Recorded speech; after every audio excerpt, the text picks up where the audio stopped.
Welcome back to Know Thy Shelves. I'm Michelle. I'm Rachel. So, do you have any bookish news?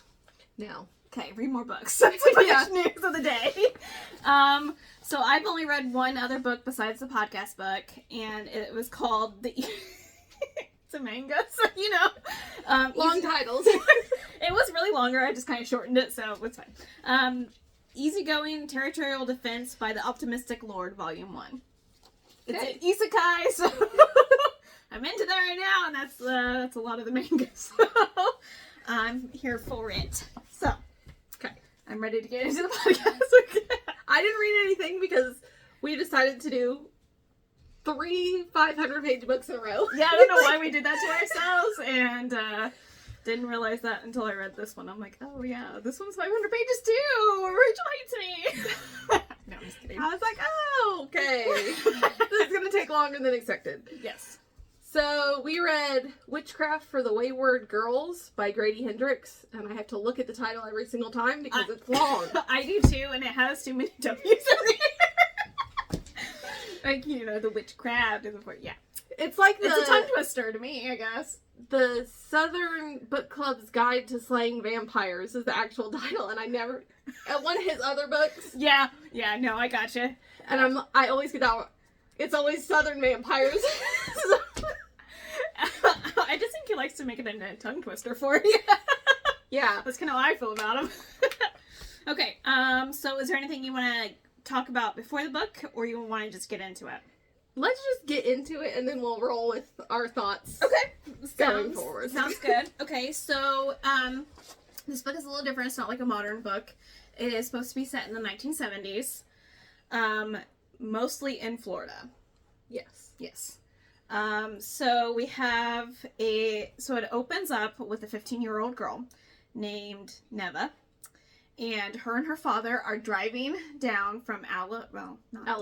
They're kind of... Yeah, they're driving down. Yeah, right. Driving down from Alabama to Florida an undisclosed amount of time in a car. But she is pregnant. I want to say like around 23 or 24 weeks. Let's see. Yeah, I didn't quite... 26 weeks. 26 weeks. I knew it was somewhere around the 20th mark. And she has been hiding the pregnancy up until this point. Because... do we want to get into the historical background, or you want to just kind of roll with it? Yeah, we can a little bit. Okay, so we're in the 70s, so it's frowned upon to have a child out of wedlock. Yes. Especially for women. Men, it doesn't really matter, because... There is... sorry, I thought I had it written down, but I did not, so give me a second. I have it in here. Okay. So it's technically named the Baby Scoop Era, based on a lot of historical things that happened during that time period. So women, especially young girls, shamed, you're known as a slut, degenerate, like wayward girl, like you give the family a bad reputation if you're unwed. Only if you're unwed. Pretty much. That's kind of where we're going with it, and then we can kind of discuss a little bit in detail about how we feel about that after the end of this. So, this is set in 1970, I think. Yep, 1970. 72 or 3 is in Roe versus Wade. Yeah, yes. You wrote it down. I wrote it down. Good. It passed in, actually the beginning, January of 1973. Okay. Which is no longer... Yeah, we don't... Yeah, we're not going to get into that. Yes, yeah. So... But... Yes. These girls went to homes to, one, hide their pregnancy, so people wouldn't know about it, and then they would have the baby and then give it away, pretty much. So they have... Yes. There's not really a lot of good record keeping on... Yeah, there's not a lot of documentation. Where the babies went. Yeah.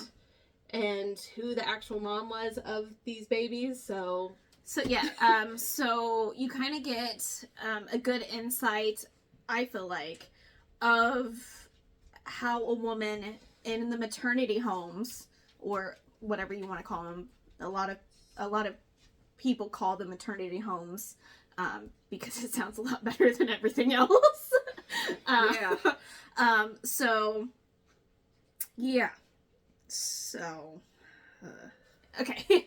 So I think it gives a really good insight of maybe the mind frame of a woman that went to this house to be like shunned from society, especially her family. Yeah. Like, she's shamed by everybody. Yes. Which, the beginning of this book made me really sad because of that situation. Yes. So, and the main character that the book is based upon is only 15 years old. And it's multiple POV, but it's mostly Fern. And then it kind of later in the film, later in the book, it kind of switches to a couple other ones, just to give you, I feel like, a clear insight of their mind as well. Yeah. Which we can kind of get into in a little bit. So yes. So obviously Nev's father drives her down to Florida, and he's not talking to her during the entire time of this. She tries to get him to talk to her, and he just acts like she is invisible. And, you know, being pregnant, she's like, I have to pee. Yeah. And he kind of ignores her until she's like, I have to pee. I will pee in your car. And so he kind of, you know, so he gives her his wedding ring. And he's like, here, you'll kind of not be shunned because she's going into a public gas station to go use the restroom. And so she won't be looked down upon. Which, yeah. It's a different time, so I'm like... Yes, it is a very different time period. But it just stresses me out, like...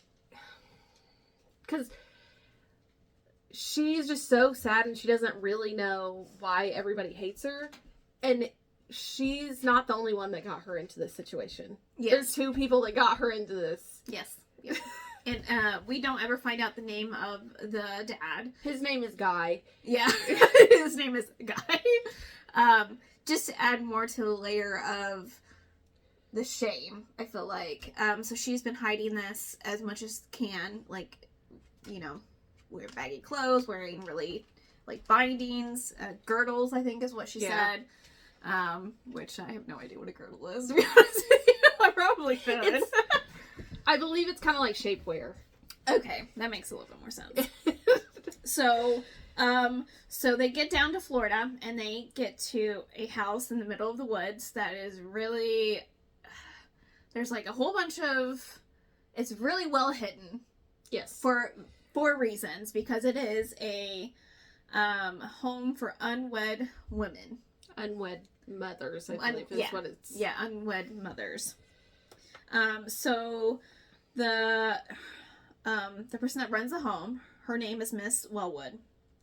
And so Nev gets there. She kind of is like, Dad, don't leave without saying goodbye. And he's like, her dad is a dick for this. Oh, yeah, 100%. So to kind of add more into the level of secrecy to this is they didn't go by their real names. You weren't supposed to talk about anything about your real life. Because after you gave birth, you're supposed to go your separate ways and never think about that you had a baby ever again.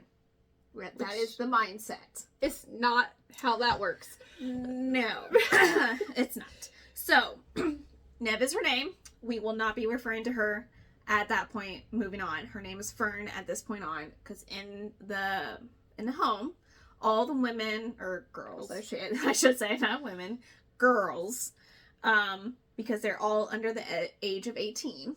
Yeah. For legal reasons. Because obviously if you're over the age of 18, you're not going to be coerced into a home by your family because you're an adult at that point. You can make your own decisions, unless it's voluntary. At least kind of how I take it. I think there was a little bit of both, but the majority of them are under 18. Yeah, 100%. So, Miss Wellwood gives all the girls some kind of plant name. And she kind of dubs it her Garden of Girls. Garden of Girls, which is kind of cringy if you think about it. So, and we'll kind of get into her a little bit. She has one chapter kind of explaining her side of things later on in the book. I keep wanting to call it a film. Like, I guess it was that descriptive that you're like, I'm in this. I'm in this, and apparently so. She's actually, Miss Wellwood is actually mad that she arrived when she did, because she was supposed to arrive earlier during the weekend, because that's when they try to intake girls to kind of get them acclimated into the living situation. Yeah. Gets them on their schedule, because they have to, like, go to the doctor, classes, certain things, chores. Yeah, of course, chores. You're pregnant. And you're using a whole lot of household chemicals. Yeah, it's fine. And smoking cigarettes. That really surprised me a lot, and I really had to look up what they called them, because they called them bippies, and I'm like, I don't know. This is not a term I've ever heard anyone refer to as cigarettes. It's a British term, and it's supposed to be slang for butt, which cigarette butts. So I kind of get it, but yes, bippies. Interesting kind of back slang, which I found was kind of I just love that, like, they... Later in the book, they go through, they have, like, salt restrictions and sugar restrictions and all this, but they're okay to just be chain smoking on the back porch. Well, and you have to take a grain of salt with this, just because we know now that is very unhealthy for babies. Back then, it was more a lot of superstition. They really didn't know... they didn't know a lot of health concerns with this. So Fern is trying to get integrated into the house. She kind of meets, Rose. Rose is the first one she meets, and she is, her character is really confrontational. She really fights against the man, would be my, she's very, brash. Either works. Yeah, either works. So, she's like boycotting doing chores, and she wants to keep her baby. That is very adamant from day one. Rose wants to keep her baby, and it's going to be a girl, and her name's going to be Blossom. So she's very anti-power in any fashion. Yeah. Yeah. And instantly Fern is like, no. And she's on strike, too. Yeah. She's on a strike. She's not doing household chores or anything like that. And so... immediately, Fern is presented with what she considers not the norm for women, for girls in society, and she immediately disregards Rose for that reason. Or at least that's kind of how I take it. If you want to, like, take a step back, Rose is, what you would consider, like, a normal person now, I guess. So this happens in the 70s. Right. 1970. Right before this, and they mention it a little bit in the book. Yeah, like in the intro. The Manson murders, because that had happened in 69. Yes. So people are very, like, and scared of, like, hippies and people in communes. Yes, and people outside the social norms. Yeah. So, yes, you're right. Thank you. They did talk about that a lot in the book, because obviously the trials and stuff going on. So, yes. Thank you for mentioning that.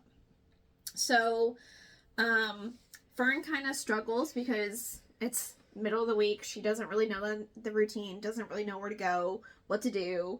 She's pregnant. All that Everybody stuff. else is pregnant. Yes. Everyone is pregnant. So we got Miss Wellwood, which is obviously the owner of the house / home, maternity home. Then we have Nurse Kent, who is kind of obviously the nurse that lives there full time, because it's a house full of pregnant women. And then you have Dr. Vincent, who is the doctor that comes every Wednesday, twice a week, right? Yeah, I think so. He's more of like a clinical doctor, unless like he doesn't deliver the babies. Yeah, no, he does not. They take all the girls to the hospital in town. And then let's see here, we got the cook Hager and her sister Miriam. Yes. Okay. So that's kind of outside the girls that are pregnant. That's the only other people inside the house. And Hagar and her sister don't actually live there. They go home every night. Yes. So there's a couple girls that need to be introduced. Yes. Right at the beginning. So Fern is in a room with Rose, which we've already mentioned, and Holly, who doesn't really talk to anybody at this point. Yes. She's very quiet. She kind of keeps to herself.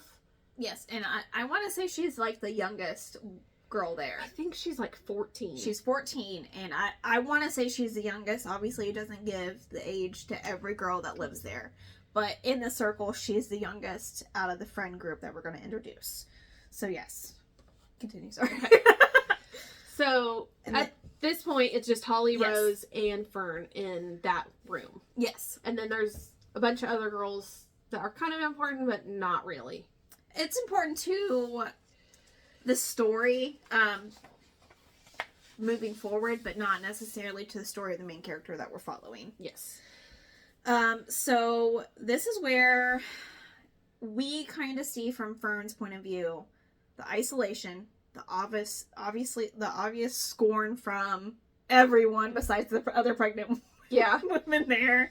And even from the home's like director, which is Miss Wellwood, they really treat the girls kind of like second class.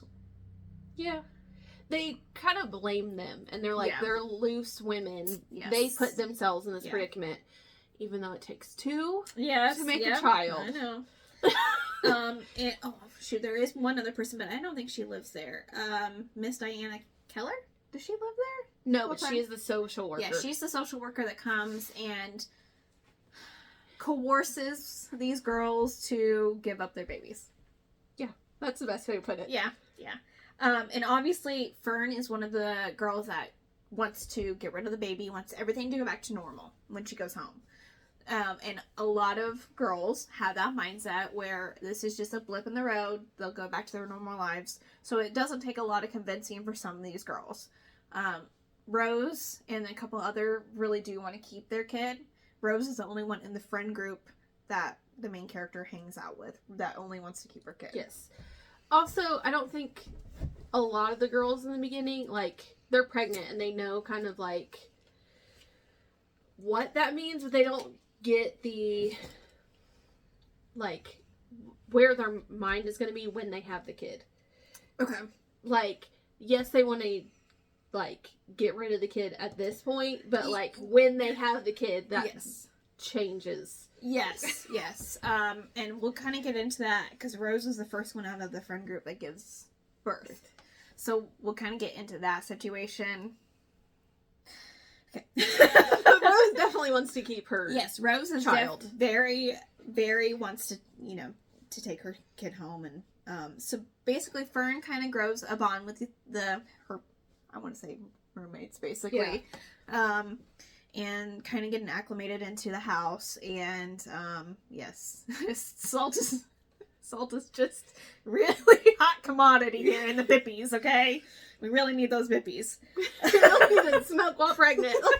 Yes, because they have a smoke shack and everything, because Miss Wellwood doesn't want them smoking in the house. Yes.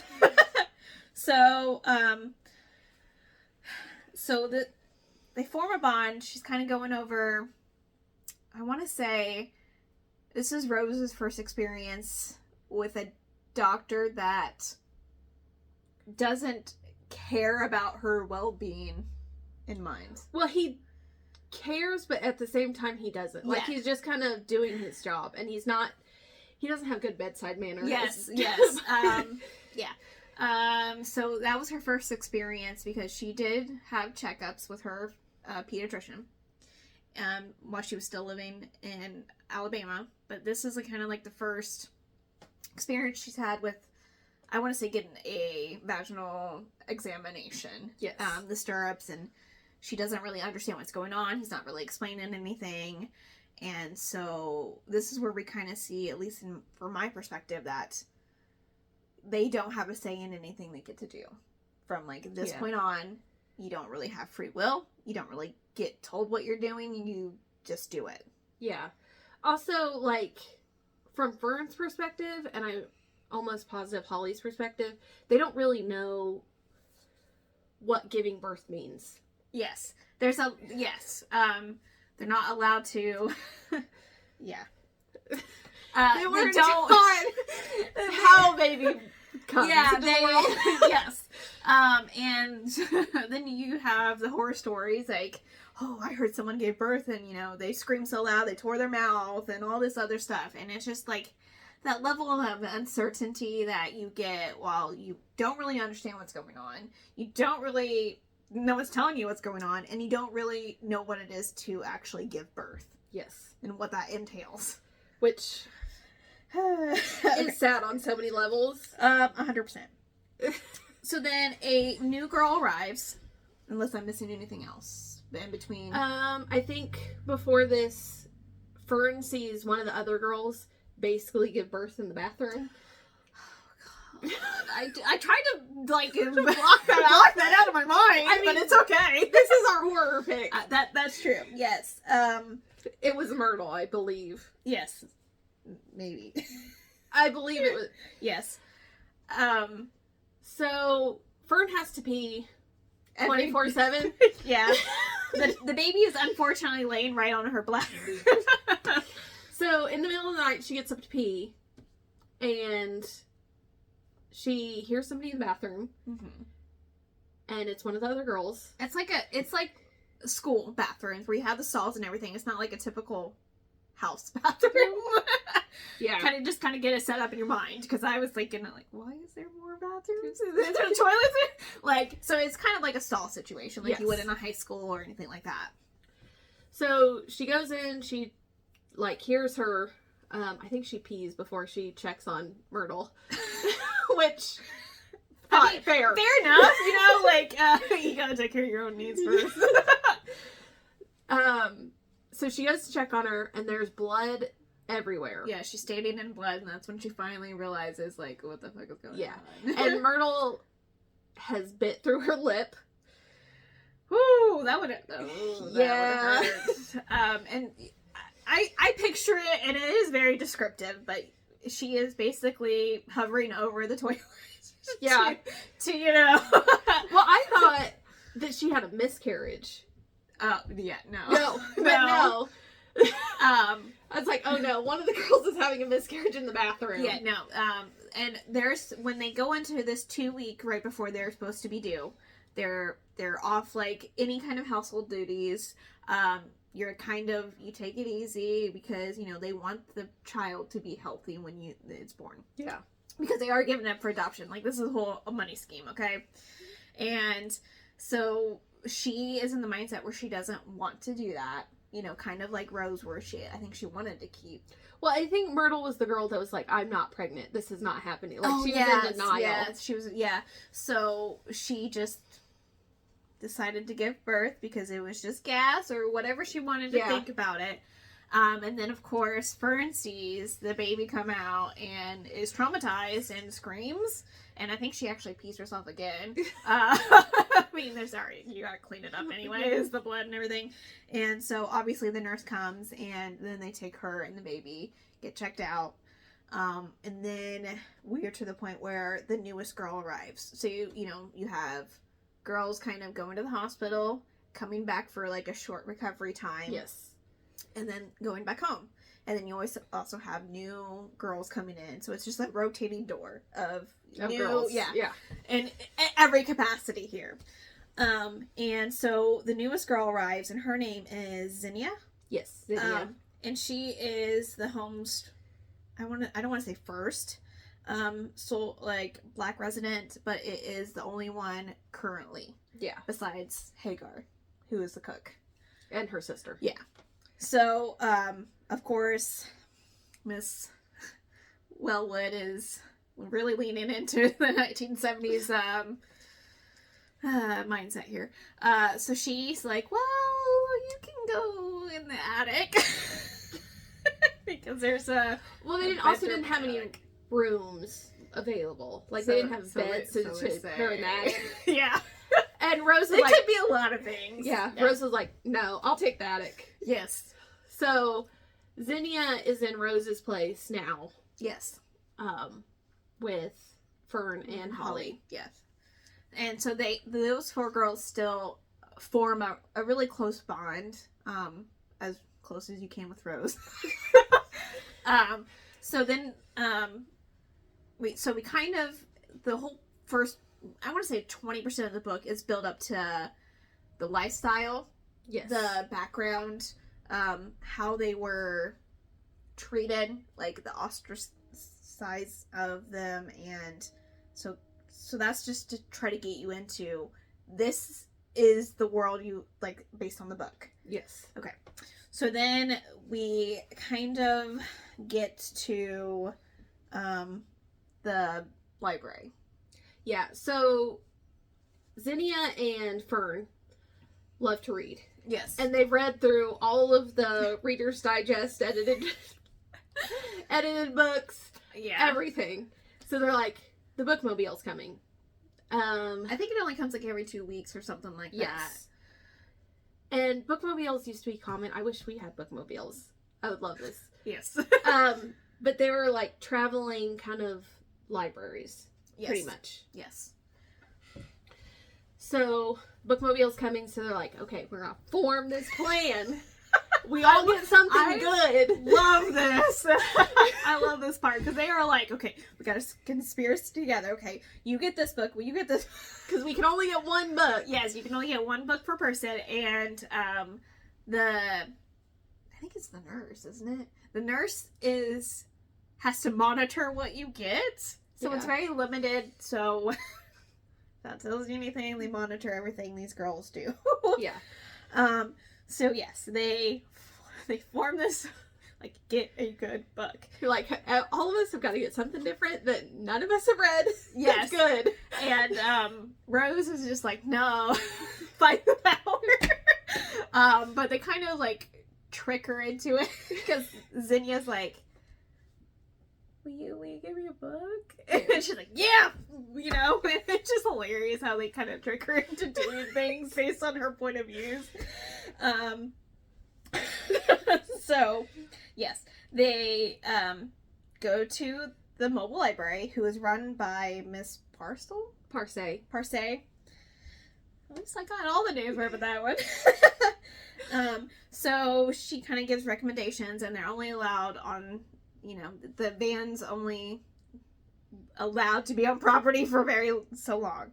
Yes. So they are limited to how long they could spend in there. Because Fern has to go round up everybody. She's like, they're not here. Let's go. Yes. So it's like 5 minutes before the van has to leave, and she's like, come on, let's go. We need to. And so... And all of them are like in their 3rd trimester, so all of them are not very fast. They're just like waddling. It's just hilarious picturing this. And so she tries to get some recommendations, and all the ones that she's recommended, she's either read already or no, she's read them all already. Yeah.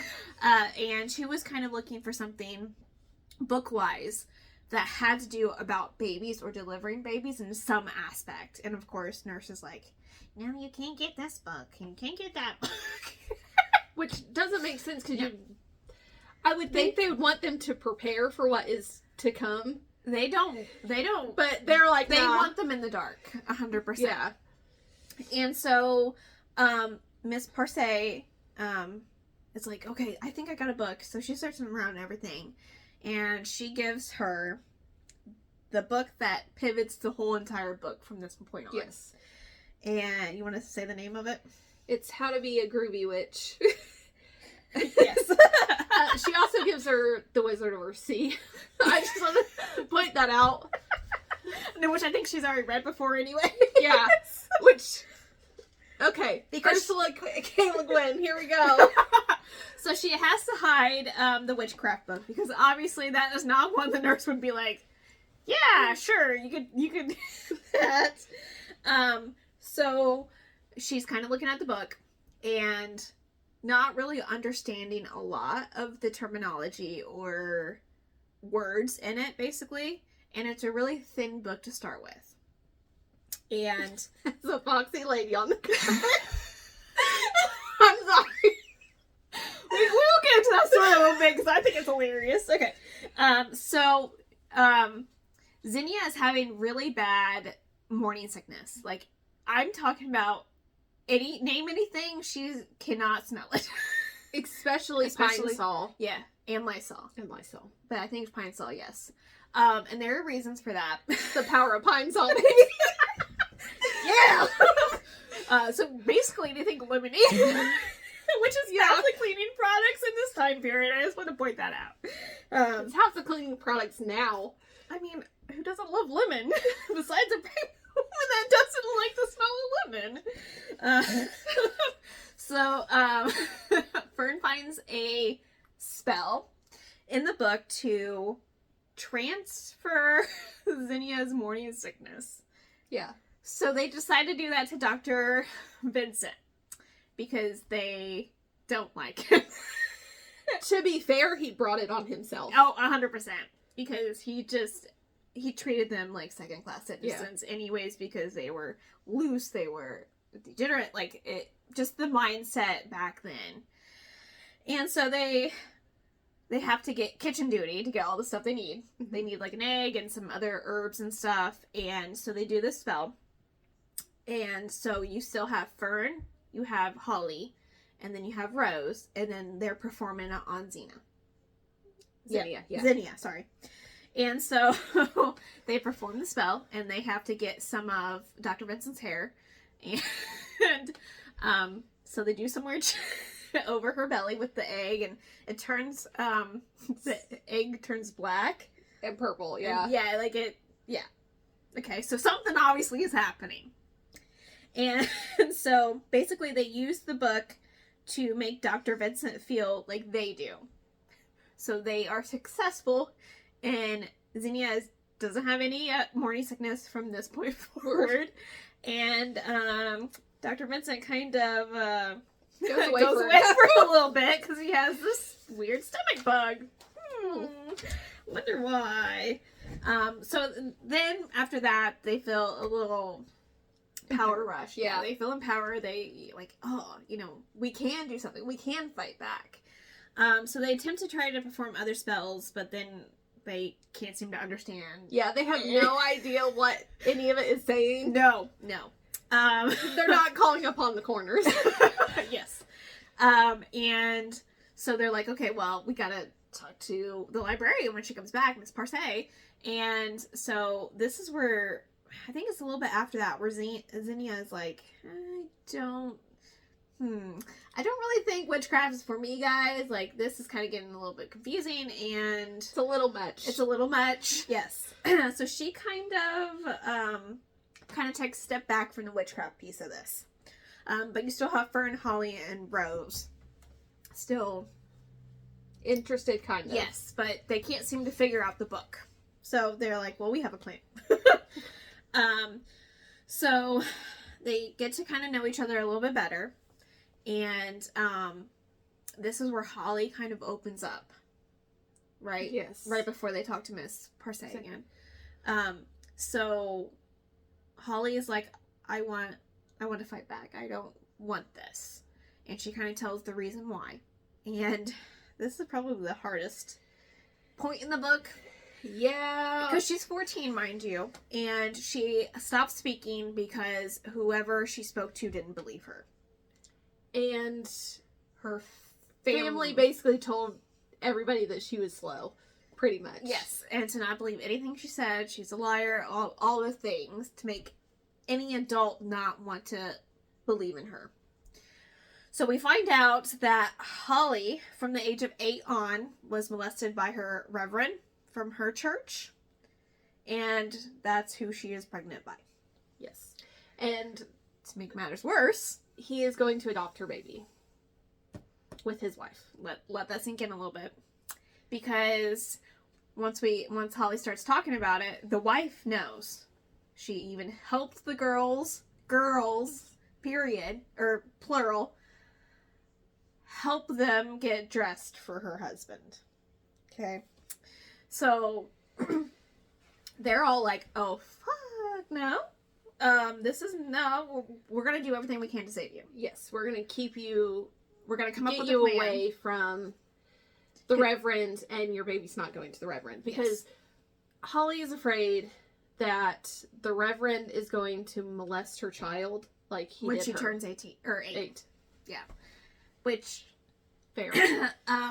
yes, pretty much. So it's not that she wants to keep the baby per se. She just doesn't want the Reverend to have access to her or her baby. Yeah. So Fern really takes into this because this is her first introduction to, I've never, that's horrible. Like, that's the worst thing I've ever heard. Yeah. And so I think she finally realizes that there's a little bit more to life than her little bubble. Yes. And this is where she starts to, a really turning point for her in her pregnancy as well. Yeah. And we get Rose's backstory at this point, and her baby's father basically was wealthy. Mm-hmm. His father was wealthy, and they were going to run away together, but his father got wind of it, and he wrote him a check to basically go to California and be a songwriter or whatever. Yep. And not run away with Rose. Which Rose is very, very upset about that. Not in the fact that she wanted him, just the fact that he took a check. Yeah. And that's really her hang up at this point is she wanted to know how much he was worth. Yes. Pretty much. Yes. Which, I understand her, pain. And then, of course, Zinnia is with a musician. She's also a musician. She plays the piano. And he said he would wait for her to come back. Yes. So that's all the girls' backstory. But they all kind of form this really stronger bond as they're like, we're going to help Holly. We're not going to let this happen. So they go to speak to Miss Parcay. Yep. They go to her and they try to attempt something in the woods and they can't do it. And then Miss Parcay shows up in the woods. And so this is where she asks them to pledge her loyalty to her. And she's like, I can give you the power. And I think that's when Zinnia's like, no, I'm out. I can't, no. Well, Zinnia does it too. Yes. But for Holly. Yes, for Holly. So they kind of form, what's the word? A coven. It's like, there's a word for this. I know it. So they kind of find the group in the woods where it's all hippies.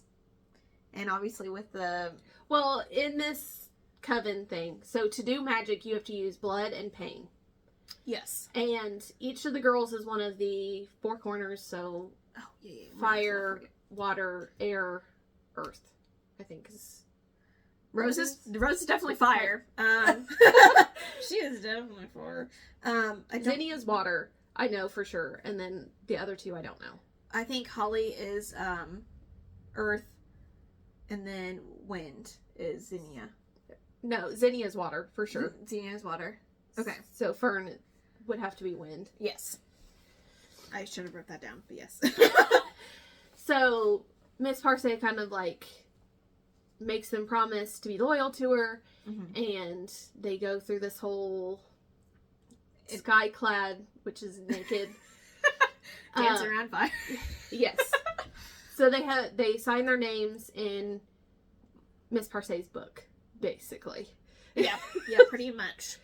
And so they take the book back to the home, and the book gets bigger, and they start to understand a little bit more of what's in it. And Fern's the only one that's really reading the book at this point. Yes. Just to try to find, the more she looks at it, the more the book helps her understand the book better. If that makes sense. Yeah. So there's a glossary now. Each word has something under it if she doesn't understand it. Yes. So it's kind of anticipating what she needs to be able to understand. And then this is where Rose gives birth. So it's July 4th weekend, I believe. It's a weekend. Yep. And Rose has been Rose is on her 2-week period. yeah. Her due date is the 5th. So her baby is a Cancer. I never. Yes, I know astrology this is a lot. This is my area. Oh, I gotcha. I was like, I don't know any of this astrology. I know mine, and I can barely know mine. So Rose is told that she has to go to the hospital on the 3rd. Yes. And Rose is like, no, I'm not going on the hospital. My baby's not due. We're not going. Yeah. I'm not going until my baby is ready. She's very adamant about that. She doesn't want to go just to make the doctor's life easier so they can induce her so that she could have it early. She just wants to be able to have it when she's ready. Yes. So they basically coerce her. Send the doctor in, and she's like, no, I'm not going to do this. And then they send the social worker in, and the social worker kind of like pushes the right buttons. Yeah. And her water breaks. Makes her hysterical. And then, yes, now we're to that point. Her water breaks. They kind of knock her out, and then they take her to the hospital. Yes.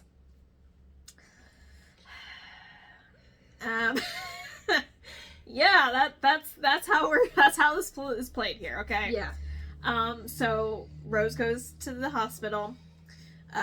She obviously is still wanting to keep the baby. And so when she comes back from the hospital, they're all excited to see her. Mm-hmm. So they all, once you have the baby, you get to recover in this like nice air conditioned kind of like sub house on the property. Yeah. So you can recover and go home. So they kind of have to sneak in there to see her. And they're like, oh, where's the baby? Kind of want to hold the baby because that's just not a thing there. Yes. Yeah, they're pregnant, but they don't have no babies. And this is where Rose is like, they forced me to give her up. Yeah. And I didn't understand what that meant. Okay. I was like, well, how did they force, like, you can't force, I didn't understand. You will get there. And it is horrible. Makes me so mad. It makes me sick, okay? So, basically, this is where Rose wants to take revenge. And so they seek out Miss Parse's and her hippies in the woods, which is also her coven. And, her and Holly speak alone, and she kind of gives her, this is what you gotta do, kind of instructions. So she comes back and tells Fern, hey, I need you. Rose and Miss Parse talk, not Holly. Sorry. Yeah. Holly's kind of excluded because Miss Parse feels like she doesn't have the revenge bone in her body for this type of thing. But Rose is going to need help from her coven to perform this ceremony ritual spell. Rose wants to get revenge on everybody that took Blossom away from her. Yes. Starting with Miss Wellwood. Yes. So, okay. So are you ready to get into Rose? What happened to Rose? Yes. Okay. So you can go for it. Rose went to the hospital. She delivered Blossom. It was a girl. And she basically said, I want to keep my baby. And the social worker comes in, goes, hey, you can't keep your child. You don't know what this means for you. You can't keep your child. Yeah. And if you want to keep your child, we're going to lock you basically in the psych ward until you sign her away. Because she's already proven hysterical because they had to, drug her before they even got her to the hospital. So that scares Rose on obviously a lot of levels because they did lock her into the psych ward for a little bit to kind of, so she would understand her consequences if she chose this course of action. And then she saw someone like in their 40s that has been locked up. No, they looked like they were in their 40s. Yes. They were only there for like a month maybe. Yeah. It's something brutal, okay? Like, I would be scared of that. Yeah. I could totally understand that. And, so this is where she really wants to get revenge. Specifically, first on Miss Wellwood. So, Honestly, I would have gone after the social worker first. that's That's even further there. Yes, yeah. Yeah. So, from Fern's point of view, the social worker isn't necessarily a bad person in this degree yet, like in this book. So I didn't understand the depths of manipulation to this social worker. Yeah. Besides when she was pushing Rose's buttons, I felt like that was kind of manipulative. Well, that's when you first get her, like, kind other of... side. Yeah. Yeah. And so they perform a spell, and This spell. Yes, and so Rose, to basically have the power to produce the spell and to get the powder from it, she has to rip off her fingernails on her left hand. Yeah, all of them. Okay, yes. It's a horror book, okay? It's pain fine. And blood. Yes. And the more pain, the better the outcome, I Yes. guess, of the spell, or the intentions based upon the spell. And so she mixes it in with her tea, Miss Wellwood's tea.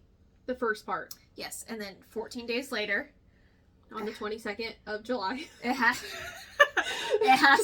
rest of it has to be poured into her, and she makes Fern promise her, like, hey, you do this for me, please. Like, yeah.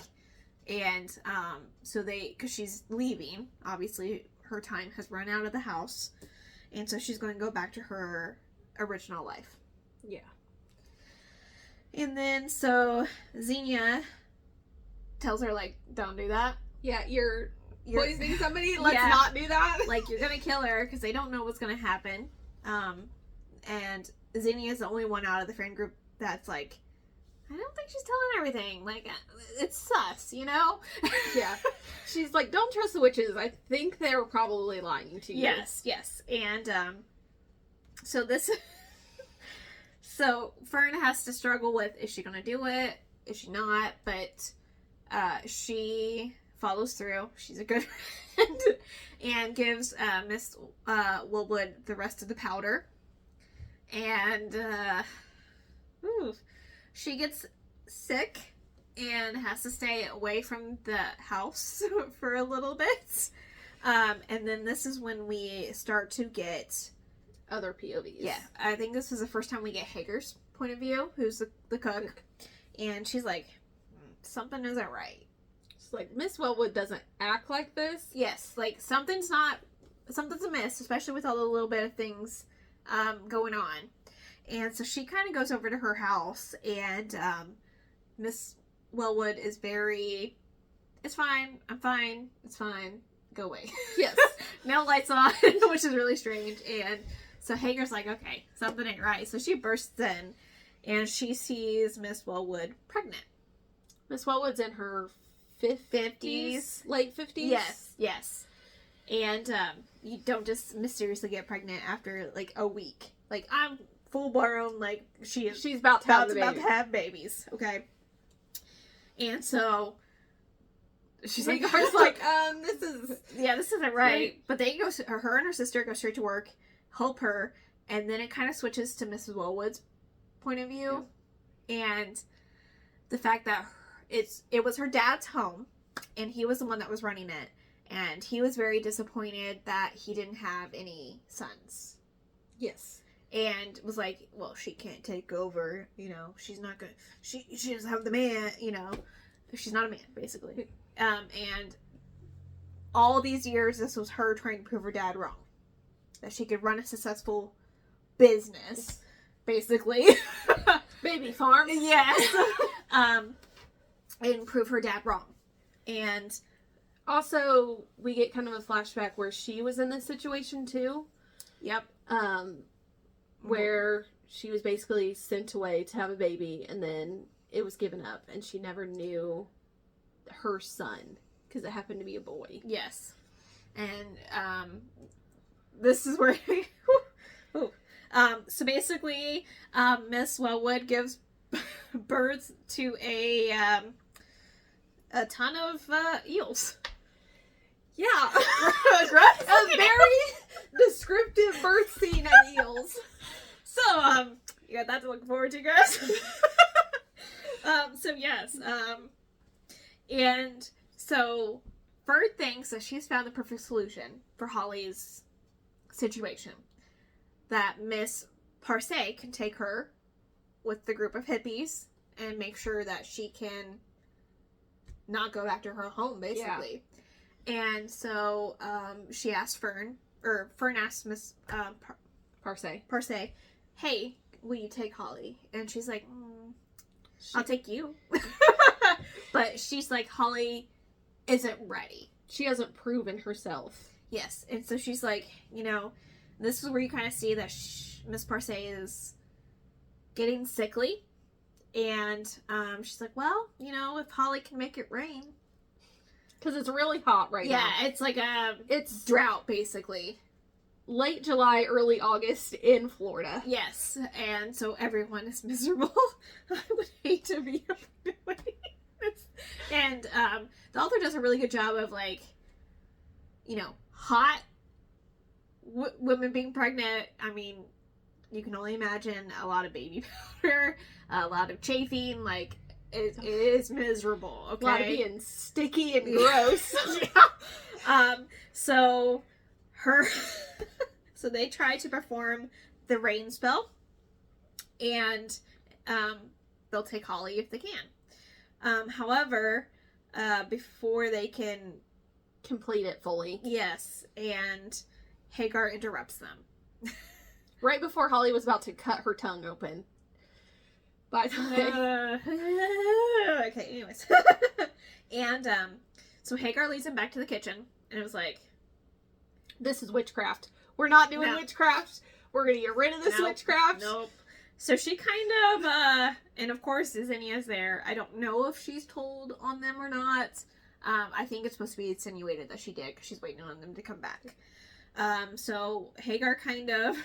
Well, Zinnia knows that something's not right with this. Miss Wellwood was sick because of all of this nonsense. Yes. Because Fern told her, basically. Yeah. So she Hagar kind of takes some silver, plants it in certain directions. In the four corners. Yeah, in the four corners to protect the house, and so that the witches can't come back to... They can't get in the property. She also does, like... bottles up the storm. Bottles up the storm. And she hammers a horseshoe over the doorways. Yes. And Miss Wellwood is still on medical leave. That's the best I can put it.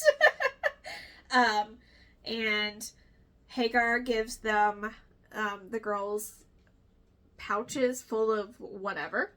She also burns the book at this point, I believe. Yes, she burns the book. And so Fern's like, oh my god, what are we going to tell Miss Parse? Like, what the like, so on the last bookmobile visit, they have to return all their books. Yes, because it's not going to come back because it's moving on. Yeah. And Fern was going to give Miss Parse the book back and not deal with the witchcraft anymore. Yes.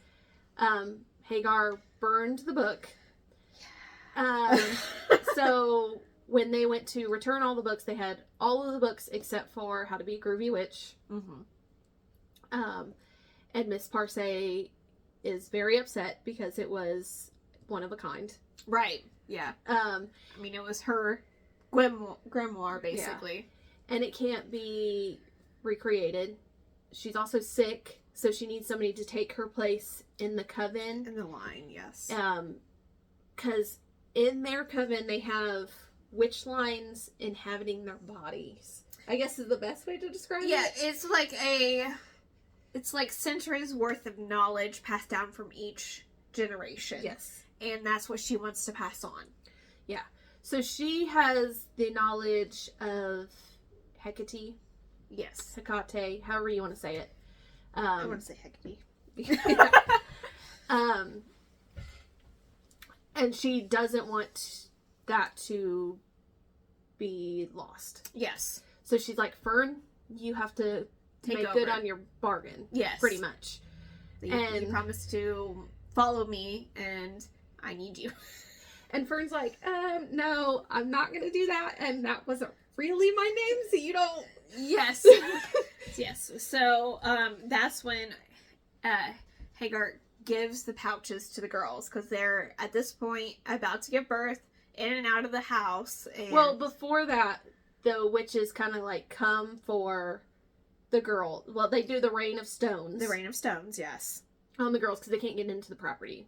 Yes. And then Miss Wellwood comes back after that, and she tells them to dig up the silver and take down the horseshoes. And Hagar's like, okay, well, this is what we're going to do. They're not going to be able to get in the house because we're going to put a salt rim around the doorways and windows. Because witches can't cross salt. And the pouches. The pouches are a little after this. No, it's yeah. Yeah, because the salt comes and then she's like, okay, here's pouches. Yeah, it's, yeah. So, there's banging on the doors that night, because they can't get in, but they can get onto the property at this point. Yes. So they scare all the girls, pretty much. Yeah. And then Hagar gives them the pouches after that. Yes. To protect them. And they're tasked with every morning before everyone wakes up to clean up the salt and then, replenish the salt at night. So they have all been on dietary restriction. Yes, the salt is a hot commodity, guys. Which includes not having salt. So one night... I don't know if I could survive. I'm just saying that right now. One night, one of the girls sees Hagar putting the salt down. And she's like, oh, this is salt. So she scoops it up from different locations around the house so she can eat it. And I think she takes it to trade and stuff. Because they still want the bippies too, okay? They still need their cigarettes. And Fern freaks out. Yeah. Fern finds her with the salt. And they're like, oh no. Yeah. This is not good. They can get into the house now. Woo. And this is when Fern goes into labor, pretty much. She starts having contractions. Miss Parcay walks in, and I think it's Holly is with them, not attached, but it's mostly Zinnia and Fern. And Miss Parcay walks straight past them upstairs to their room, opens the door, realizes they're not in their room. And so they're like, oh, the pouch works, the pouch works. And so, at this point, Fern is close, she hasn't gone into labor, but getting contractions. Like, she is about to pop at this point. And her due date was August 14th, by the way. So her baby was a Leo baby. Thanks. Just so you know.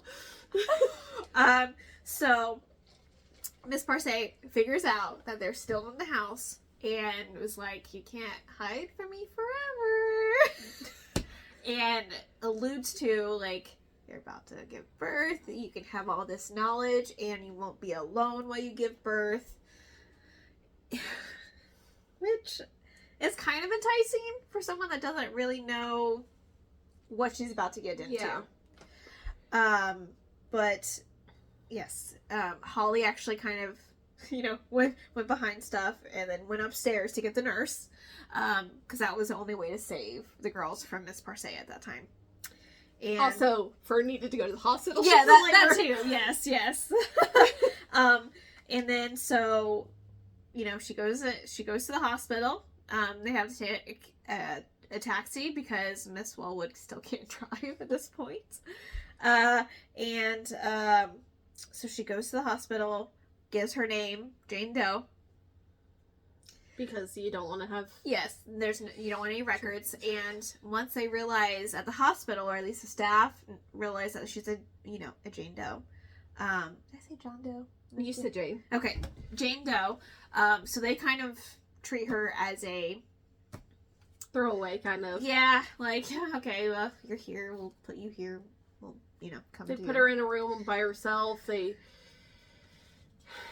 don't explain things to her about No. what's happening. No. Like, she's a 15-year-old girl. Like, god dang. Yeah.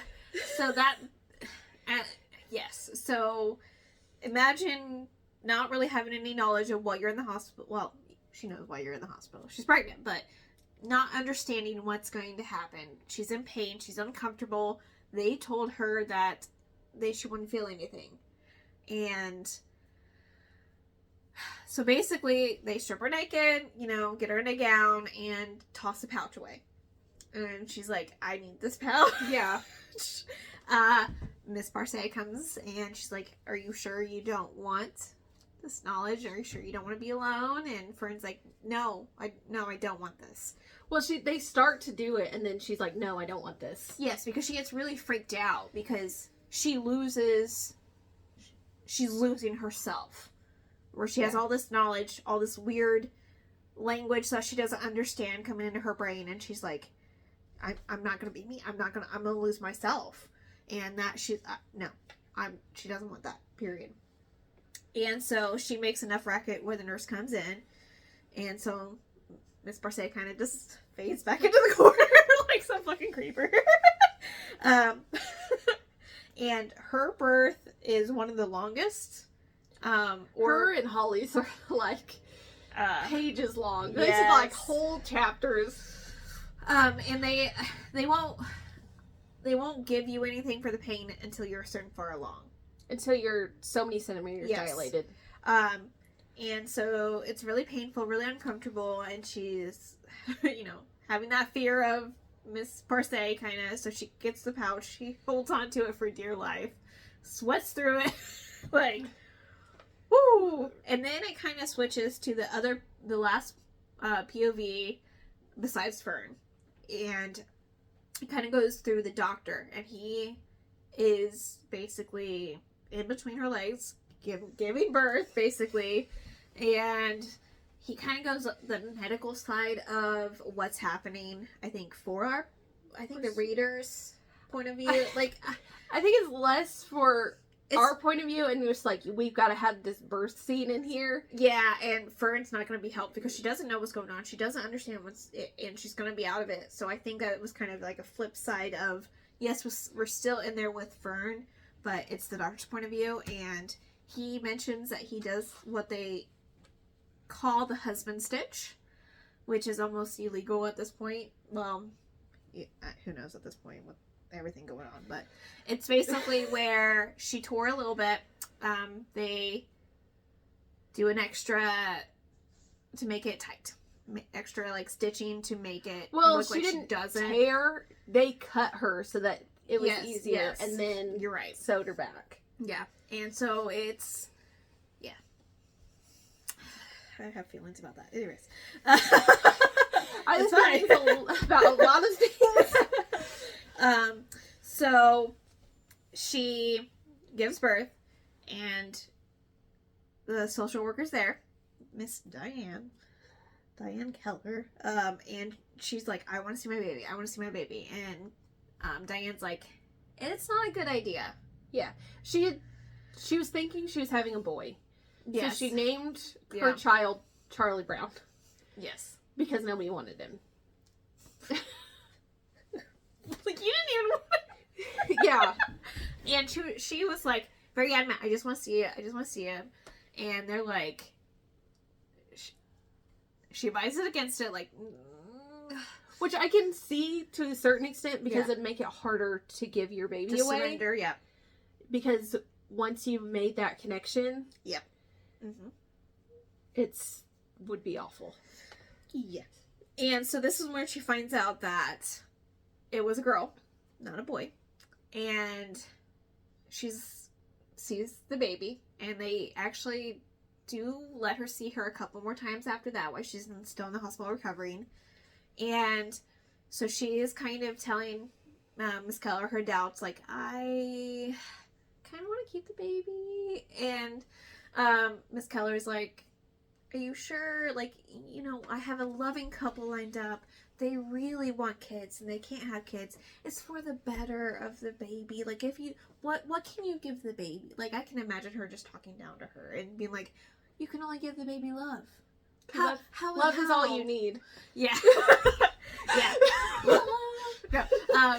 And so basically, she's like, you can only give the baby love.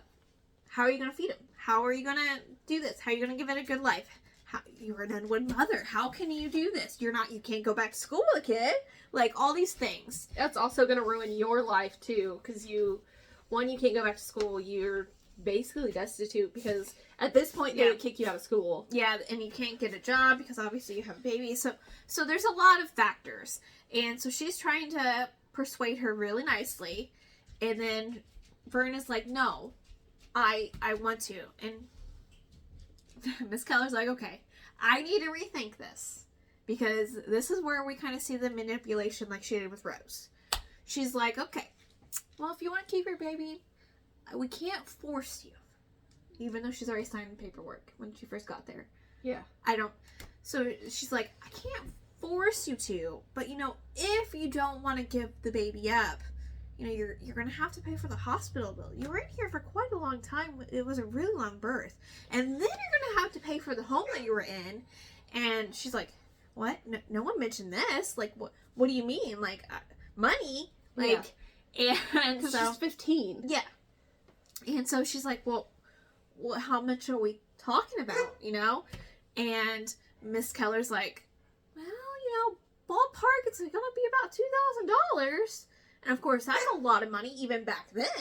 Like, if you can have a baby now for $2,000, heck yeah, sign up. You ain't signing me up. No, I'm sorry.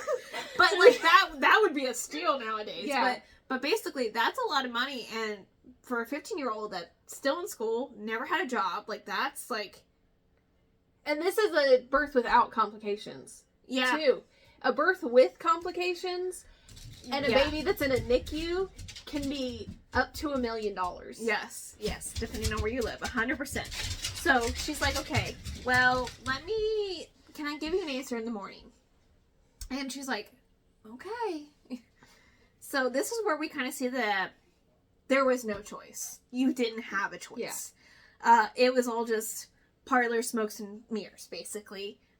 You give up the baby or you become a mom, basically. Yeah. And so this is where Fern shuts down emotionally, mentally, everything, basically. And she's like, everyone lied to me. No one told me the truth. No one told me how it was going to be. Nobody told her anything. No. But I think she finally realized, like, they all lied to me. No one told me the truth. And this is where she's like, okay, well, I just can't. Yeah. Well, also at this point, so she signs over her baby. Mm-hmm. And Miss Keller is like, sign it Jane Doe. And Fern basically was like, she was going to sign it, and then she's like, no. And then she puts her actual name on it. Yes. Well, she did her first initial and then her last name, because it was going to go to the parents, and it would be seen at one point by the child. Yes. So her child has potential to be able to track her down later in life, which okay. So she comes home like drained. Then Xenia tells Fern, like, hey, I have a plan for Holly. Yeah, this is where we are. Yeah. So they're going to take, once Holly's on her 2 weeks now. Yes. So once Holly goes into birth, into labor. Yes. They're going to take the taxi to Hagar's house, because Hagar has birthed.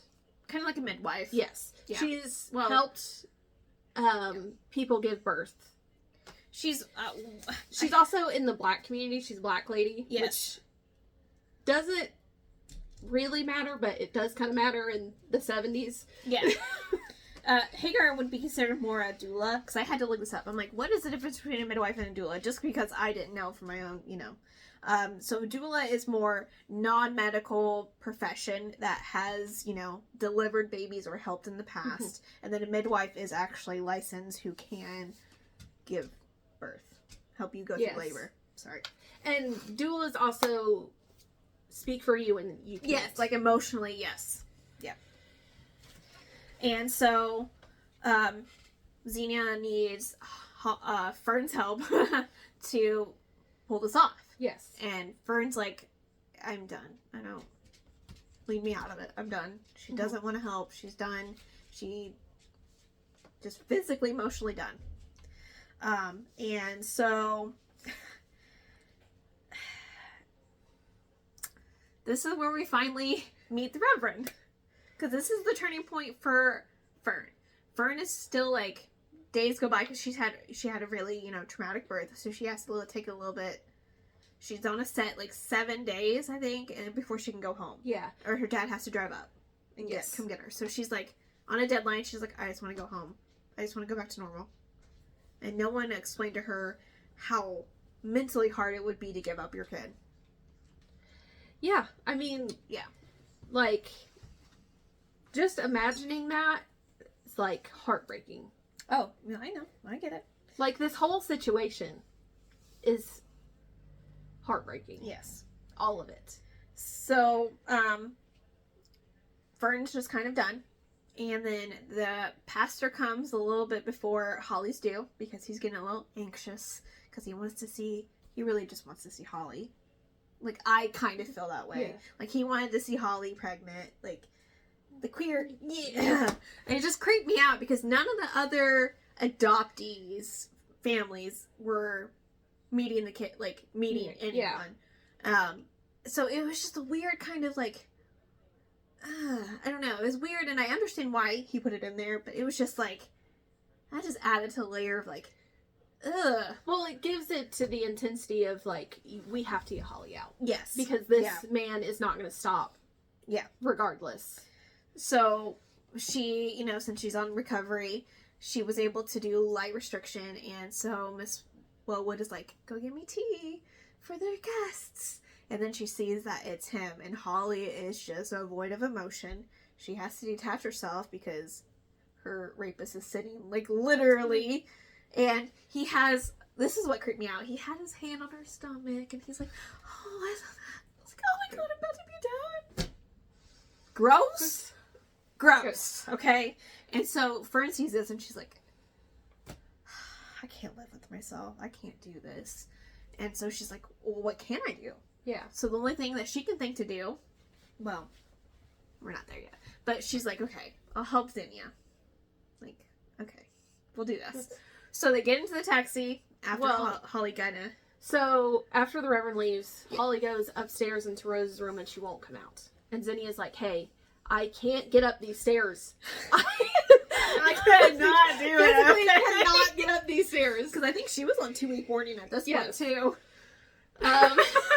So she gets Fern, and Fern goes up there, and she sees the signs that Holly's in labor. Yes. And she's like, we've got to get the nurse because Holly cannot give birth under a bed. Yes, because she just went through it, and she knew how traumatic it was for herself, and she's like, Holly will die if I don't get her to the hospital. Yeah.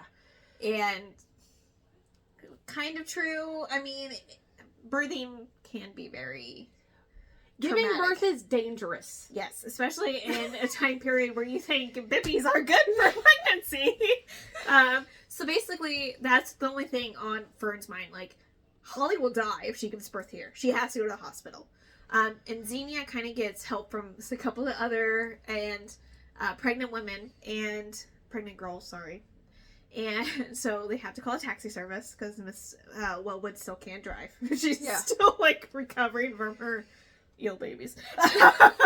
And so Xenia kind of gets some of the other girls to be like, hey, come up with some complications here. Yeah. And we need to distract the nurse. And so a couple of the girls like, oh my god, like, I'm spotting a lot. Like, there's a lot of blood. And she's like, just put a towel on there. Yeah, just, you got this. And one of the other girls is like, she's calling for somebody else. She's like, hey, there's something wrong with Ivy. I think yeah, Ivy needs help. Yeah, like, she's trying to pull the nurse away. And so Fern kind of is like, okay, we'll do it your way. We'll do it your way because Holly cannot go back home. Yeah. So they end up conning the poor taxi man. So what had happened is So Hagar's a black woman. So in her community, she's helped give birth to a lot of black women. Yes. So a lot of people in her community know who she is. Yes. So Zinnia was banking on the taxi driver being black. Because if you can, if he's black, then he most likely knows where Hagar lives. Mm-hmm. Because we're in Florida in the 70s, being anywhere in the South and being black in the 70s probably not the best. Yeah, I mean, you know each other. Yeah. A lot, like, all the neighbors know everyone. And, of course, being in a tight-knit community where you're, you know, coming out of the segregation period and, yeah. Yeah. So, Zinnia is trying to convince this taxi cab driver to take them to Hagar's because he knows where she lives. And the nurse told him to pick up an adult. They need an adult. yes. With the only time this has worked in the history of everything. We need an adult! You have 3 pregnant girls in a trench coat is what this plan is. Well, Fer's not pregnant anymore. Like, she's kind of, you know, Yeah. saggy. So, they convince the taxi driver Doggy's trying to kill us here. to take them to Hagar's. And he goes, I'm not stopping if Hagar's outside. We'll pick her up. If she's not, we're going on. Because I don't want to lose my job. Yes, so they convince Hagar to, like, she's about to give birth and we need help. And she's like, God, these girls are needy. She's helped him do everything, avoided every disaster, okay? And so, yes, they bring Holly in, and the taxi driver's like, I don't want to lose my job. And she's like, go to the hospital. Turn the ticket in. You're good. And he's like, they're going to notice women are coming out of my vehicle. And she's like, nah. They won't notice. They won't notice at all. Because, but we gotta get Holly into the house so she can give birth because she's far enough along where she's about to have the baby. Yes. And the taxi cab driver is like, I don't want her to give birth in my car. Why on Wall Street? So they get into the house, and Hagar and Miriam, her sister, help Holly give birth, and it is very. There's a little bit of complications because Holly doesn't have the strength at this point, at the end of her birth, to push all that she needs. Yes, because obviously she's been in labor for who knows for how long now. She's still only 14, so I would say her body's not really mature enough to even do this. I mean, or it is going to be a really rough birth. And it is. It's pages and pages of Holly almost died, basically. Holly almost dies giving birth, basically. How traumatic that is. Her and the baby. Yes. And Yep. having babies is dangerous. Yes. I'm going to reiterate that again. Yes. And so this is where we get into the house knows that Holly didn't make it to the hospital at this point. It's like 4:00 in the morning. They know that she's not there where she's supposed to be.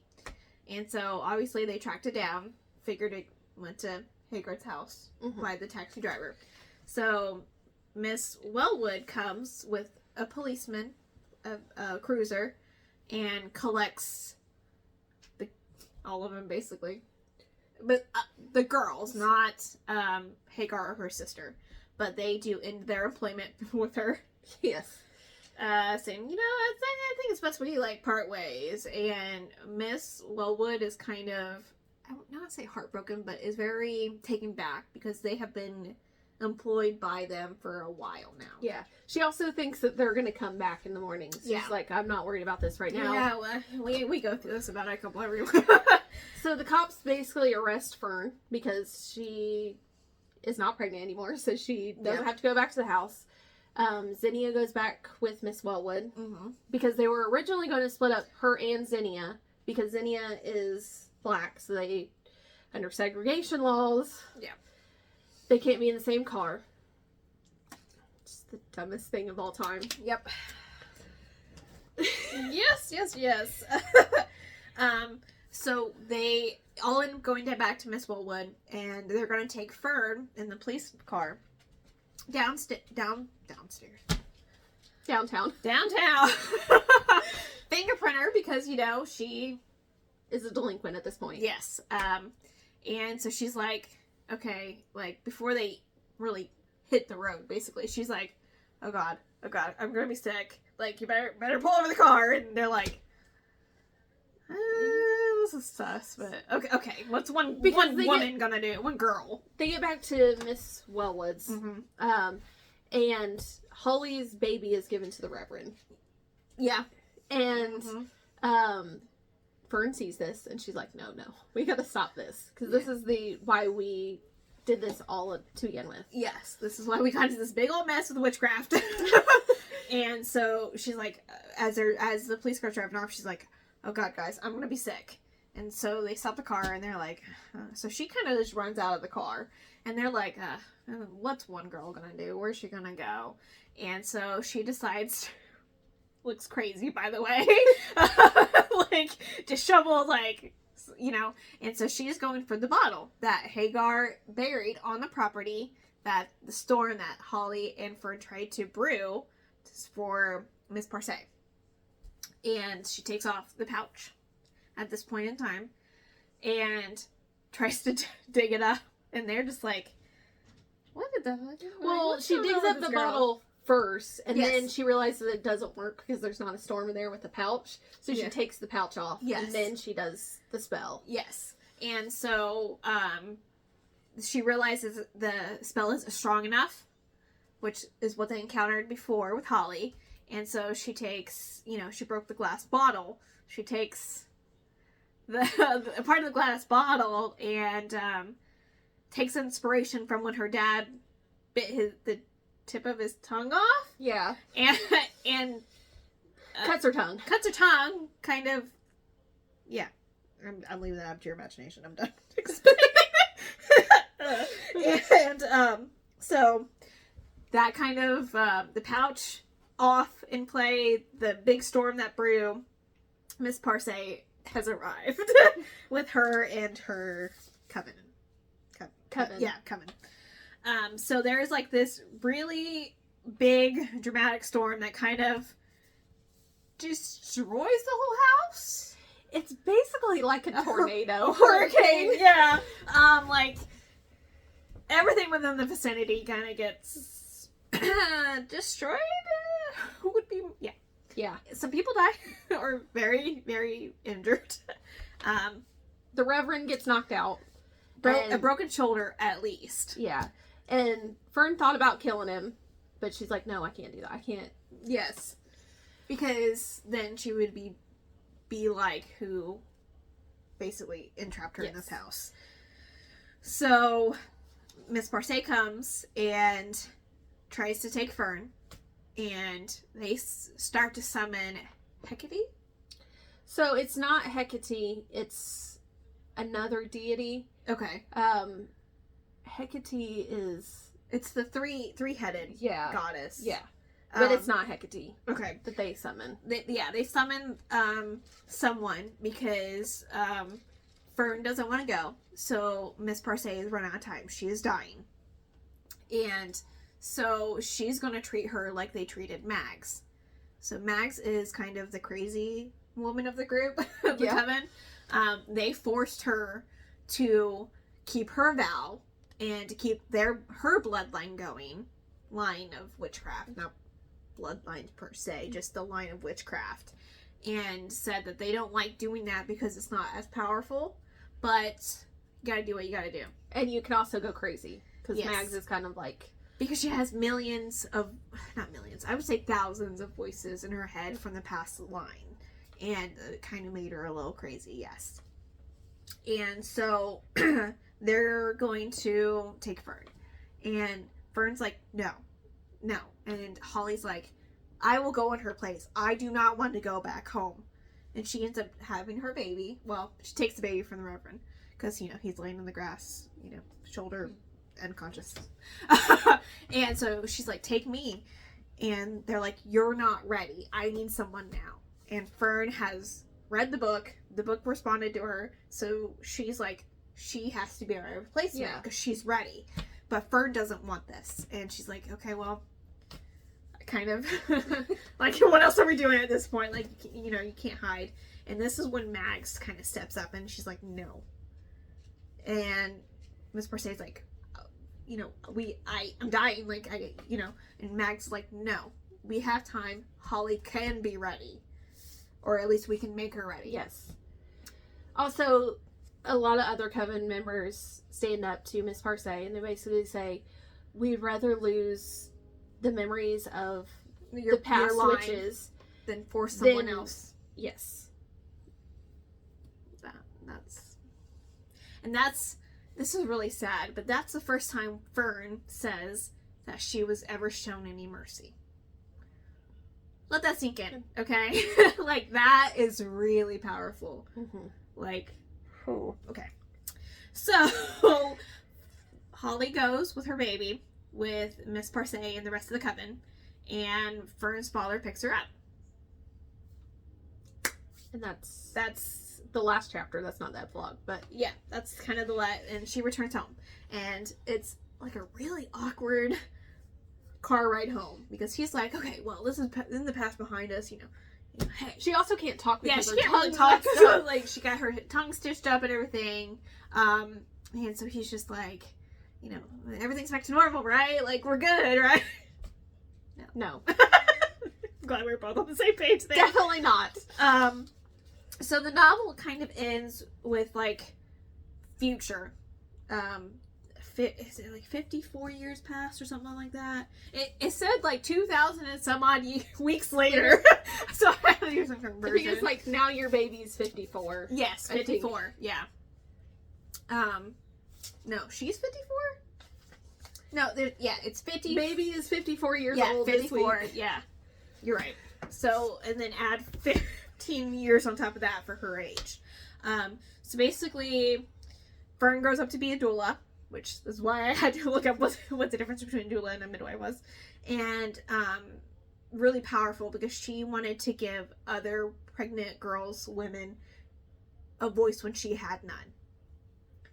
Which is still really powerful. Yes. Like, it ends really strong. And then, so, she kind of reconnected with Rose. Rose kind of found Blossom.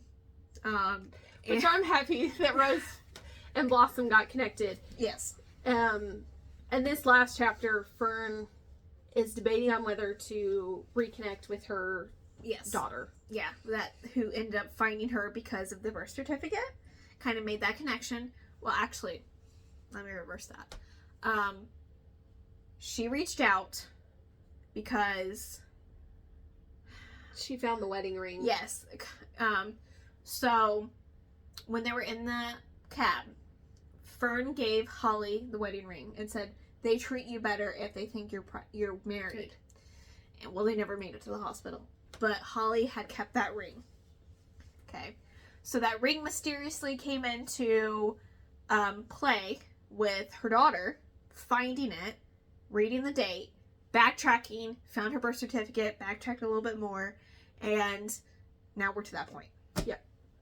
And so, yes, it's kind of a letter, in a sense, that she's writing. And it's like, talks about what happened to her, her kind of shame with giving the baby up, giving her up, basically. And kind of talks about, she found Xenia just by happenstance. They connected again, and they're both like urging her to go and reconnect. And she's like, well, what if she hates me? And she's like, then you know. Yeah. Like, you just got to take the step. And then it ends with her calling her daughter, and she's like, I'm sorry. And she's like, I forgive you. And then that's it for them. It's like, woo! The epilogue is intense. Like, it is a lot. Yes. Yeah. Especially when you think about, okay, so I think your parents might be a little older than my parents. Maybe not. Your dad might be. My dad was born in 54. Then yes, for sure. So, my father in the 70s, he would have been 9. Okay. So you put that in perspective, you give him like 5 more years, 6 more years, he could have like, it's right there. Yep. Yeah. I was kind of asking my mom because at the time Roe versus Wade would have been passed, she would have been 13. And she was like, I don't remember the 70s. It's like, fair enough, I get it, you know? So I wish I could have got a little bit more insight from my parents regarding this time period, but they were kids too at the time, so they didn't really, you know, when I was a kid, I didn't understand politics, so I won't expect them to, you know? Yeah. But yeah, whew, okay. I do kind of wanted, this book was released, in January of 25, so a year ago, basically. Yes. A year and some change. And it took you back to the 70s. It really did. Yes. It did a really good job of setting up the mind frame of people, setting up how girls were treated at this time period, especially unwed women, or unwed girls. And I kind of wanted to go over a quote that I found really, like, it was my favorite quote from the book. Okay. So it said, you know, Miss Parse drilled into the girls, everything has a price. So kind of keeping that in mind. It says, every price must be paid. So why do the same people pay it over and over again? Why do the same people always bleed? I felt like that was really powerful, especially with the plot of the book. Yes. So we live in a world now where Roe versus Wade has been overturned, which is not good. Also, there's been some not so good things as far as women being pregnant and then forced to give birth. Yes. It's like we're going backwards in time, which I don't... Yeah. Yeah. Let's keep some things out of here. I don't want to get too much into politics because everyone has an opinion. Everyone has a right to opinion. But I work in the health industry. I don't like where some of this book was what I see today. Where you have people that aren't understanding their own health care for whatever reason, you know, and I can see where a young girl, especially in the 70s, not knowing anything about giving birth because it's not, you couldn't get information easily like you can now. Yes. Like, it was a really powerful book. For sure. And it is definitely worth a read. It is a horror book, kind of keeping that in mind. It was really, I almost want to say nonfiction. Like, I think he took a lot of time in researching and understanding. And honestly, I was surprised by what the book was about, and it was written by a man, if you want me to be honest with you. So, Grady Hendrix, I've read a couple of Grady Hendrix books. Yes, that's kind of why I asked you. I was like, have you read anything else with him? So, he does a really good job of researching his stuff. Yeah. I could definitely see, I could see it in this book. Yes. So, this was inspired by a couple of his aunts were in homes like this. And he didn't know that. So, he kind of, like, dove into what these homes were. And he just wanted to shine light on this happened. And this has happened to a lot of women. And you probably know somebody that was in the home. Yeah, and he did a really good job of, before you even read the book, he kind of went into an explanation of why he wrote the book he did, what the maternity homes were, and then he kind of, in the end of the book, kind of went through a little bit more of why he kind of wrote it. Yes. Like you said, explained a little bit more. And I kind of like that he kind of explained witchcraft as well, even though we all kind of know what witchcraft is. We kind of have that, you know, mindset of anyone kind of, if you throw witch out there, you're going to have a different version of what a witch is, but it's still, you still kind of understand the concept. Yes. So I think he did a really good job with this. Going into that, do you want to go into ratings now, or do you want to talk a little bit more about the book? Like, I feel like I've said my piece on it, but if you have a little bit more, I'm fine with this. So we can go into ratings. Okay. And then I'll explain why my rating is what it is. Okay. You want to go first? Yeah, I can go first. So I gave this a 4.5. Okay. I really kind of wanted to give it a 5, but I felt like I was missing something and I couldn't tell you what it is. I felt like it was really well written. I was really surprised that it was written by a guy. Like, I really was. Especially the what it is about. I think I probably gave it a 4.5 just because I'm not a mom. So I can't understand that point of view of, yes, I don't want kids, so I can kind of understand that, but not being forced or having to be forced to be pregnant and give it away. Like, I can't connect to that just because I'm not a mother. So that's probably why I gave it the rating I did, because I am not a mom. But it was so close to history then and now that it was really worth a read. I feel like it really would benefit a lot of people to read it. Yeah. I'm glad that you gave it the rating you did. I was kind of worried because it was about, because neither of us have kids. Yes. And I think we don't want kids. No. Right, okay. So I was kind of worried when it was like, I knew a little bit of it was about a home for pregnant girls. I did not know that going in until I started. I was like, oh. So I was kind of worried that it was going to turn you off in that sense, because you got a lot of pregnancy in this book. Yes, you did. Yeah. So I'm glad that you liked it. I kind of liked the historical piece of the pregnancy piece too. Like, what we know now as being bad Yes. for women, especially the cigarettes, like, you know, in that time period, it was normal to smoke. So you kind of have to take a step back from pre-notions of what you know about health in general. And I kind of like that aspect of knowing, like, I had to do a little bit of research on figuring out what the babies, like, what the heck that meant. You know, like, it made me really have to think about the time period itself and seeing into that time period. I thought that was really interesting take on it. Okay. So what's your rating? So my rating is a 5. Okay.